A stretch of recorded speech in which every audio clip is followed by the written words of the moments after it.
নমস্কার। গল্প স্বল্পর আসরে আপনাদের সবাইকে স্বাগত। আমার আজকের গল্প ধূপকাঠি, নরেন্দ্রনাথ মিত্র রচনা। গল্পটি একটি চিঠির আকারে লিখিত। মান্য বরেশু, আমি আপনার সম্পূর্ণ অপরিচিতা। বিনা পরিচয়ে আপনাকে এই চিঠি লিখতে বসেছি। আমার ধৃষ্টতা মার্জনা করবেন। তবে আমার পক্ষ থেকেও একটি বলবার কথা আছে। আমি আপনার একটি পরিচিতা মেয়ের অনুরোধে তার বক্তব্য আপনাকে লিখে জানাচ্ছি। প্রথমে তার জবানিতে লিখতে শুরু করেছিলাম, কিন্তু সে এমন অগোছালো এলোমেলোভাবে বলতে আরম্ভ করল যে আমার পক্ষে তা গুছিয়ে লেখা অসাধ্য। তাই আমি তার কাছ থেকে সমস্ত ঘটনাটা জেনে নিয়ে তার বলবার কথা সাধ্যমতো বোঝাতে চেষ্টা করে আপনাকে চিঠি লিখছি। জানি না এতে উদ্দেশ্য কতটুকু সিদ্ধ হবে, তার মনের কথা কতটুকু আপনাকে বুঝিয়ে বলতে পারবো। প্রথমে আমি তাকে বলেছিলাম, তুমি 2-4 লাইন যা পারো লিখে দাও। তোমার নিজের হাতের লেখা চিঠি পেলেই বিমলবাবু খুশি হবেন। কিন্তু রেনু তাতে কিছুতেই রাজি হলো না। এও হতে পারে আপনার সঙ্গে ওর যা সম্পর্ক, তাতে ঘটনাটা সব খোলাখুলিভাবে লিখতেও লজ্জা করছে। আপনি বোধহয় রেনুকে বা চিনতে পেরেছেন। আপনাদের গ্রামে সে অনাথা মেয়েটি। বাগবাজারে চৌধুরীদের বাড়িতে 3 বছর আগে আপনি যাকে রেখে এসেছিলেন। চৌধুরীরা আপনার আত্মীয়। হিসেব করলে যত দূরেরই হোক, ওদের সঙ্গে রেনুরও একটু সম্পর্ক বেরোয়। সেই কথা ভেবে আপনি ওকে অন্য কোথাও না রেখে কোনো আশ্রমে না পাঠিয়ে চৌধুরীদের ওখানেই দিয়েছিলেন। এখন মনে হয় মেয়েটার অন্য কোনো ব্যবস্থা করলেই বোধ করি ভালো করতেন। তাহলে ও খানিকটা লেখাপড়া কি হাতের কাজ টাজ কিছু শিখতেই পারত। চৌধুরীদের বাড়িতে তেমন কোনো সুযোগও পায়নি। প্রথমে অবশ্য বাড়ির বৌঝিদের অল্প স্বল্প কুটফরমায়েশ খাটা, বাচ্চা ছেলেদের কোলে নেওয়া, খাওয়ানো, ঘুম পাড়ানো, এইসব ছোটোখাটো কাজের ভারই ওর ওপর ছিল। সবাই বলেছিলেন, বাড়ির মেয়েদের মতো থাকো, তুমি তো আমাদের আত্মীয়, লজ্জা সংকোচের কি আছে। এমন অভ্যর্থনা পেয়ে রেনুর খুব আনন্দ হয়েছিল। বড় তেতলা বাড়ি, বাড়ি ভরা লোকজন, ওর মতো 16-17 বছরের মেয়ে আছে বাড়িতে গুটি চারেক। কেউ স্কুলে পড়ে, কেউ কলেজে। সবাই ওকে ভাব জমাবার জন্যে, দলে টানবার জন্যে ব্যস্ত। কেউ নিজের পুরনো শাড়ি দেয়, কেউ স্নো সাবান দিয়ে বন্ধুত্ব করার চেষ্টা করে। বাড়ির ছেলেরাও যেন ওর ওপর একটু মনোযোগী। বোনেদের বাদ দিয়েই রেনুকেই তারা নানা কাজে ডাকে, শৌখিন কাজে খাটায়। দামি কলমটা রেনুর হাতে ছেড়ে দিয়ে বলে, ধুয়ে এনে কালি ভরে দাও তো। বিছানা পেতে দেওয়া, ফুলদানিতে ফুল সাজিয়ে রাখা, এসব কাজে রেনু আনাড়ি হলো তাকে দিয়ে করিয়েই যেন বাড়ির ছেলেদের আনন্দ। বাড়ির মেয়েরা ঠাট্টা করে বলে, রেনু একা আমাদের সকলের জায়গা কেড়ে নিয়েছে। বউরা পরিহাস করে, তোমাদের জায়গা ঠিকই আছে ঠাকুরজি, আমাদের নিয়েই ভাবনা। এসব ঠাট্টা পরিহাস বুঝবার বয়স রেনুর হয়েছে। সেখান থেকে লজ্জায় পালিয়ে গিয়ে গিন্নিদের কাছে এসে বসে। এ সময় মাঝে মাঝে আপনি খোঁজ খবর নিতে আসতেন। রেনুকে ডেকে জিজ্ঞাসা করতেন, কেমন আছো? রেনু হেসে বলতো, ভালোই। বাড়ির গিন্নিদের কাছে আপনি ওর প্রশংসাই তখন শুনতে পেতেন। এমন শান্তশিষ্ট কর্মঠ ভালো মেয়ে আর হয় না। কিন্তু অবস্থাটা ক্রমে ক্রমে বদলাতে লাগলো। শোভাবাজারে চৌধুরীদের যে কাপড়ের দোকান আছে, তাতে লাভের অঙ্ক কমে গেল। অফিসে ছাঁটাইয়ের ফলে বাড়ির গুটি 2 ছেলে বেকার হলো, আর কলেজ থেকে নতুন যারা পাশ করে বেরোলো তাদের চাকরি জুটবার কোনো লক্ষণ দেখা গেল না। কাপড়ের দোকানের আয় এমন নয় যাতে এত বড় পরিবারের খরচ বেশ ভালোভাবে চলতে পারে। এসব বাইরের খবর আপনি নিশ্চয়ই জানেন, কিন্তু ভিতরের মেয়েদের ব্যাপারটা বোধহয় তেমন করে জানেন না। কার বাড়ির অবস্থা খারাপ হয়, বড় কর্তা ছোট কর্তা দুজনের মেজাজই গেল বিগড়ে। সংসারে ঝগড়াঝাটি, কথা কাটাকাটি শুরু হলো। সবাই ধমক খেতে লাগলো, রেনুও বাদ গেল না। বড় কর্তা বললেন, ওসব বাবুগিরি বিলাসিতা চলবে না, খরচ কমাও। দোকানে 2 জন কর্মচারীকে ছাঁটাই করলেন। বাজারে পয়সা চুরি করে বলে চাকরটাকে বিদায় দিলেন। একটা ঝি ছিল, খাওয়া পড়া ছাড়া 10 টাকা করে মাইনে নিত, তাকেও বাদ দিলেন। বললেন, নিজেরা করে কর্মে খাও, এত বাবুগিরি চলবে না। বাইরের লোকজনদের মধ্যে রইল একটা ঠিকই ঝি আর রেনু। ওর ভয় হতে লাগলো বড় কর্তা তাকেও চলে যেতে না বলেন, তাহলে সে কোথায় দাঁড়াবে।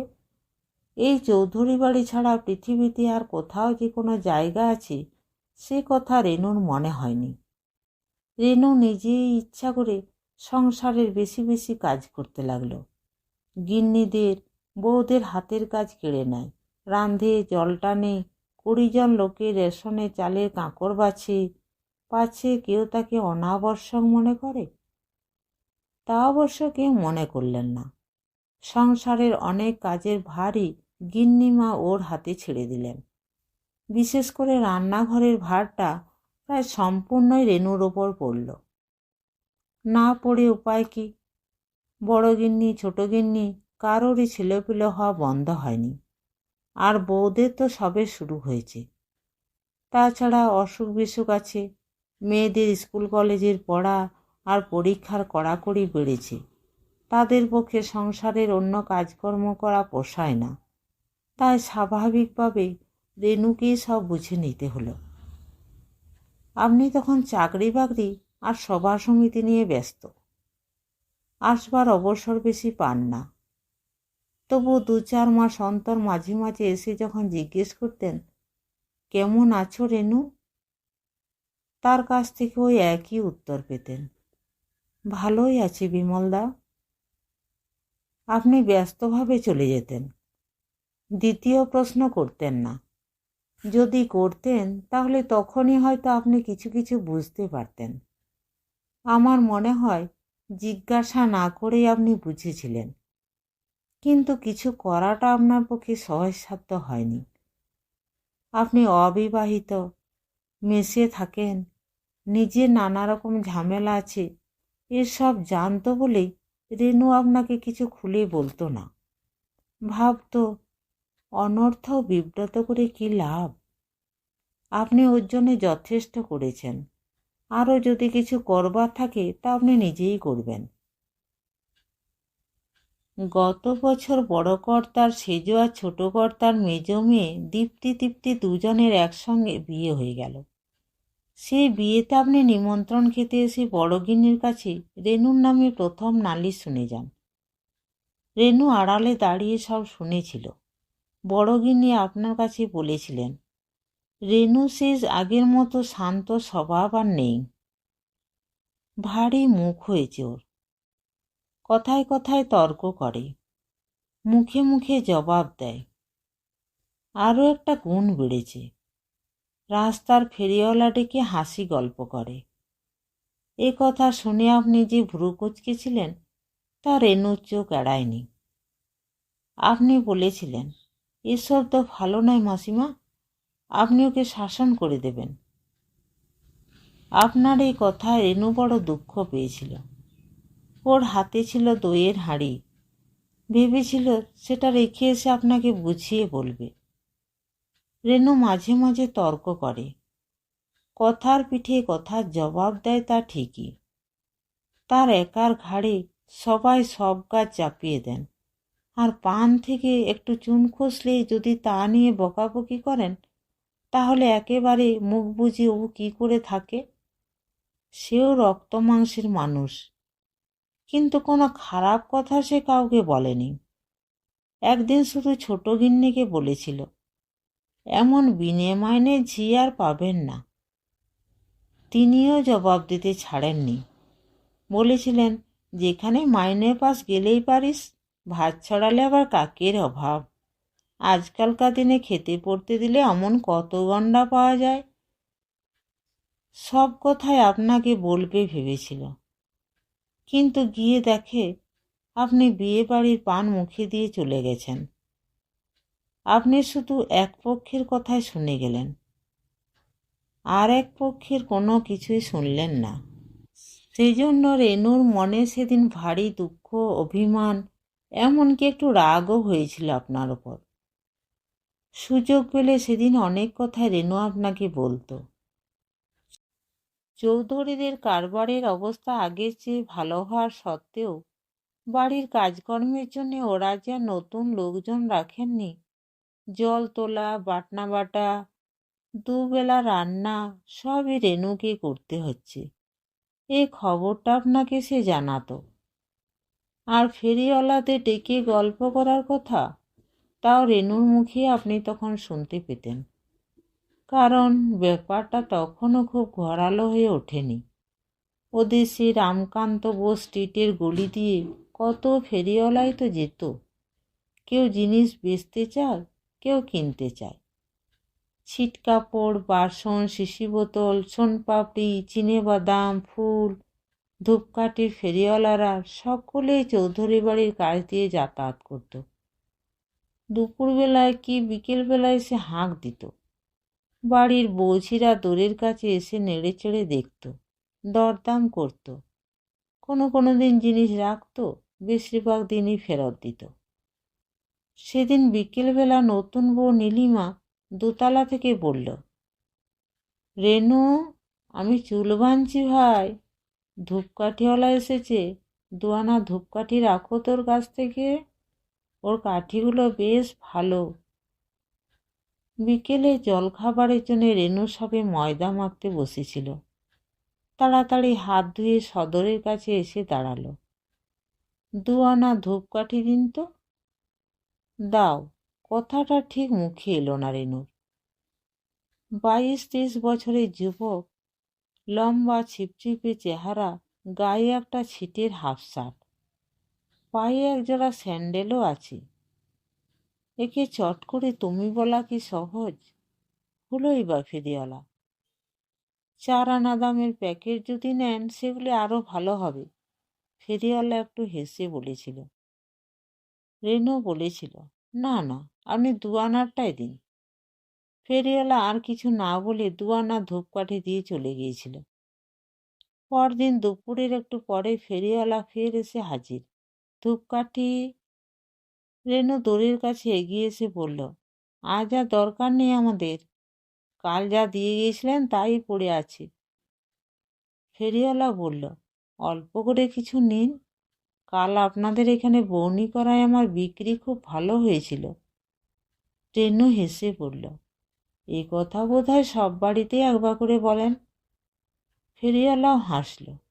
না না, সত্যি বলছি, আপনার হাতে প্রথম বউনি হওয়ায় কাল আমার খুব ভালো হয়েছে। এমন শুভ লক্ষণ যে রেনুর মধ্যে আছে, সে কথা এর আগে কেউ তাকে বলেনি। ভারী ভালো লাগলো ওর। বলল, দাঁড়ান, আমি পয়সা নিয়ে আসছি। সেদিন আর পয়সা চাইতে নতুন বৌদির কাছে গেল না রেনু, পুরনো বৌদির কাছেও নয়। ছোট্ট একটা বার্লির কৌটোর মধ্যে 2-4 পয়সা করে নিজে যা সঞ্চয় করেছিল তার থেকে 1 খানা 2 আনি বের করে নিয়ে এলো। ফেরিওয়ালা রঙিন কাগজে মোড়া ধূপকাঠির আর একটি প্যাকেট ওর হাতে দিয়ে গেল। কাঠিগুলি সব রেনু নিজে নিল না, বাড়ির বৌঝিদেরও 2-4টি করে বিলোতে লাগলো। নতুন বউ বলল, খুব যে ফুর্তি, এতক্ষণ ধরে কি গল্প হচ্ছিল ধূপকাঠিওয়ালার সঙ্গে? বাহ রে, কি আবার হবে? নীলিমা হেসে বলল, আমি সব শুনেছি। বড়গিন্নি ধূপকাঠিগুলি দেখিয়ে রাগ করতে লাগলেন। এই তো কালও কতগুলো কাঠি কিনেছ নতুন বৌমা, আজ আবার কেন মিছিমিছি পয়সা নষ্ট করলে? নীলিমা জবাব দিল, আজ আর আমি কিনিনি মা, রেনু তার নিজের পয়সায় কিনেছে। বড়গিন্নি জবাব দিলেন, নিজের পয়সা পরের পয়সা বুঝি নে বাপু, পয়সা তো সব এক জায়গা থেকেই আসে। বাড়ি শুদ্ধ সকলেই যদি এমন বিলাসী হয়ে ওঠে তাহলেই হয়েছে। কিন্তু বড়গিন্নির রাগ আর বকুনিতে রেনু সেদিন মন খারাপ হলো না। তার কথার কোনো জবাব দিল না রেনু। সন্ধ্যাবেলায় বাড়ির কাজকর্ম সেরে গা ধুয়ে চুল বেঁধে একখানা ধোয়া শাড়ি পরে নিজের ঘরে ধূপকাঠি জ্বালল। রান্নাঘর আর ভাড়ার ঘরের মাঝখানে ছোট্ট একটু খোপড়ির মতো জায়গা আছে, সেই ওর থাকার ঘর। আগে অবশ্য দোতলায় একটি ঘরে ছোট ছেলে মেয়েদের সঙ্গেও থাকত, কিন্তু বাড়ির দুটি ছেলের বিয়ে হওয়ায় ও বাড়িতে ঘরের অনটন হয়েছে। রেনু নেমে এসছে নিচের ঘরে। সন্ধ্যাবেলা সে ঘরে এই প্রথম ধূপকাঠি জ্বালল। খাওয়া দাওয়া চুক্তি 11টা বাজল, সকলের ঘুমোতে 12টা, কিন্তু রেনুর চোখে ঘুম নেই। সে একটার পর একটা ধূপকাঠি জ্বেলেই চলেছে। তারপর রেনু প্রায় ধূপকাঠি রাখত। ধূপকাঠিওয়ালার সঙ্গে কিছু কিছু আলাপও চলত। এসব ধূপকাঠি কি নিজেরা তৈরি করা যায় না বাজার থেকে কিনে আনতে হয়, টাকায় কত লাভ থাকে, ধূপকাঠিওয়ালা কখন বেরোয় কখন ফেরে, হলোই বা মা আর ছেলের সংসার চলে কি করে, এই সব সাধারণ কৌতূহল, তুচ্ছ কথাবার্তা। বড়গিন্নি এইটুকুই অত বড় করে সেদিন আপনার কাছে লাগিয়েছিলেন, কিন্তু ব্যাপারটা গোপন রইল না। ধূপকাঠিওয়ালার সঙ্গে রেনুর এই ঘনিষ্ঠতা শুধু ওদের বাড়ির নয়, পাড়ার সকলেরই চোখে পড়ল। ধূপকাঠি এ পাড়ায় বিক্রি হোক আর না হোক, ছেলেটি রোজই আসে। রেনুও জানলার ধারে এসে দাঁড়ায়। রোজ দুজনের কথা হোক আর না হোক, যেন দেখা হলেই যথেষ্ট।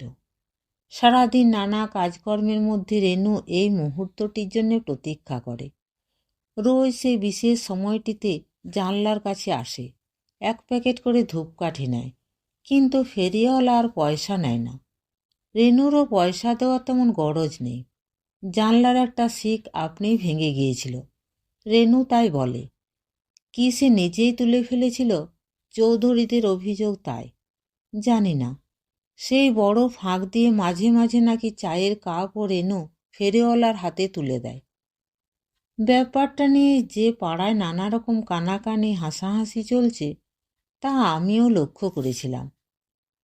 তারপর কালকের ঘটনার কথা বলি। শনিবারের অফিস, সকাল সকাল ছুটি হয়ে গেছে। বাড়িতে কাজ আছে বলে আমি আর কোথাও না গিয়ে তাড়াতাড়ি চলে এলাম। কিন্তু আমাদের গলির মধ্যে ঢুকতে গিয়ে দেখি এগোতে আর পারিনি। ভিড়, গোলমাল, হইচই। সেই ধূপকাঠিওয়ালাকে ধরে চৌধুরী বাড়ির পালোয়ানের মতো দুটি ছেলে ঘুষির পর ঘুষি চালাচ্ছে। পাড়ার আর সব ছেলেবুড়োরাও তাদের সঙ্গে যোগ দিয়েছে। ফেরিওয়ালা সেই মাঠ ঠেকাতে ঠেকাতে বলছে, আগে আমার কথা শুনুন, আমরা বিয়ে করব ঠিক করেছি। পাড়ার সব মেয়ে পুরুষ হো হো করে হাসছে আর নানা রকম ব্যঙ্গ বিদ্রূপ করছে। একজন তরুণ ছেলে আর একটি তরুণীকে বিয়ে করবে, এর চেয়ে পরিহাসের ব্যাপার সংসারে যেন আর কিছুই নেই। যেহেতু ছেলেটি ফেরিওয়ালা আর মেয়েটি বাড়ির ঝি, ছেলেটির পক্ষ নিয়ে আমি 2-4 কথা বলতে যাচ্ছিলাম। লোকে এমন সব মন্তব্য শুরু করল যে ঘুরে চলে আসতে বাধ্য হলাম। শেষ পর্যন্ত ওরা ছেলেটিকে আধমরা করে ঘাড় ধরে গলি থেকে বার করে দিল। বান্ডিল থেকে পড়া ধূপকাঠিগুলি রাস্তার ধুলোয় ছড়িয়ে রইল। দাদার কাছে ব্যাপারটা বলায় তিনিও আমার উপর রাগ করলেন। তোর এসবের মধ্যে যাওয়ার কি দরকার ছিল? আমি আর যাইনি, কিন্তু রেনুই ও বাড়ি থেকে কি করে যেন পালিয়ে আমার কাছে চলে এসেছে। সামনাসামনি বাড়ি, ওর সঙ্গে আমার সামান্য মুখ চেনা ছিল, কিন্তু এখন ও আমাকে এমন করে ধরেছে যেন আমি ওর চিরকালের চেনা। ওকে বলেছিলাম, তুমি যাও, কটা দিন চুপচাপ থাকো, তারপর যা হয় ব্যবস্থা করা যাবে। কিন্তু রেনু বলল, না দিদি, যারা ওকে অমন করে মেরেছে আমি তাদের বাড়ি আর এক মুহূর্তও থাকব না। দাদা শান্তশিষ্ট নির্বিরোধ মানুষ। তিনি বড় বিব্রত বোধ করছেন। চৌধুরীরা শাসাচ্ছে পুলিশ কেস করবে, তাতে অবশ্য সুবিধা করতে পারবে না।